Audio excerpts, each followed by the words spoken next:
Prosím vás, na sekundu môžete? Máme takú anketovú otázku. Kedy ste naposledy išli do piče? Ďakujem.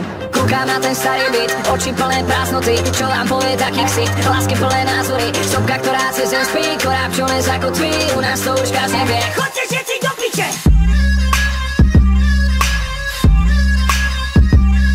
Čo? Chodte všetci do piče!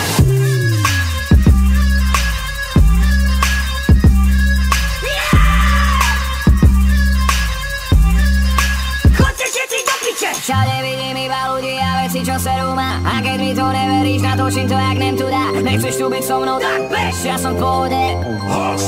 Chodte všetci do piče! Poď sem, poviem, to viem presne, lebo som tam bola. Môžem 100% prehlasovať to, že to je moje. Môžeš reklamovať, aj tak to nepomôže. Chodte všetci do piče!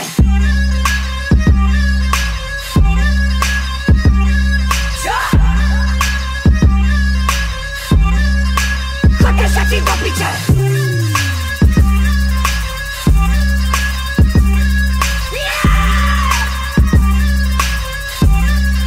Chodte všetci do piče! Ešte jedna blbá poznámka a ja fakt pribuchnem. Degešovi hlavu do dverí, hneď ak tam vykukne. Za to, že to hraje na mňa tak, že ja len piču viem. Milujem, týchto kokotov neberem výkupné. Prekopávam scénu tvojho bytu, darmo pičuješ. Sedíš tam vo vlastných hovnách, klepeš sa jak v cykule. Podcenuješ to, čo spraví taký starý mešuge. Výborne, chodte všetci do piče!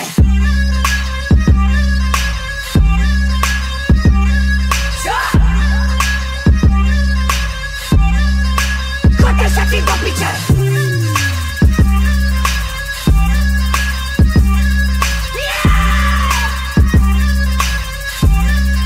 Chodte všetci do piče! Poďte, prosím, trošku, všetci vás do piče. Prosím, iba trošku, iba vás do piče. Ja mám malú prosbu, chodte vás do piče. Na kolenách prosíme, chodte všetci do piče. Prosím, chodte do piče. Prosím, chodte do piče. Vážne, vás tu takto pekne prosíme. Nedelejte potíže, chodte všetci do piče. O nás bez nás na vás nemáš, nedáš peňaz, sa nepredáš, beháš, sekáš, chceš mať pekáč, fešák, feťák, nemáš späťák, čolo, jebák, hlava, zemák, žrb, kebab, srb,